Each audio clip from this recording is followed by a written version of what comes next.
Hey everyone, Rob Moen here, real estate broker right here in Genesee County, Michigan. Let's talk about something every homeowner should know. What's killing your home's value faster than anything else? Number one, deferred maintenance. If you've got a leaky roof, cracked foundation, or rotted trim, buyers see dollar signs and not in your favor. Every "I'll get to it later" job chips away at your equity. Number two, location negatives. Back up to a busy road, flood zone, or rundown property next door, you're already fighting an uphill battle. You can't move the house, but you can outshine the neighborhood with curb appeal and upkeep.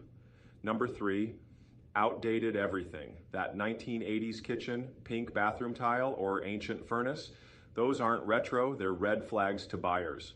Updates pay off, big time. Number four, overbuilding for the area. Don't drop a $150K kitchen in a $250K neighborhood.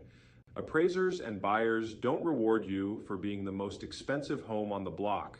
And finally, curb appeal. If it looks tired from the street, most buyers won't even step inside. A power wash, mulch, and fresh paint can be worth thousands. If you're thinking about selling, don't guess where your home stands. Call me. I'll walk you through what helps, what hurts, and how to keep your home's value climbing instead of slipping. Let's make sure your biggest investment stays your smartest one.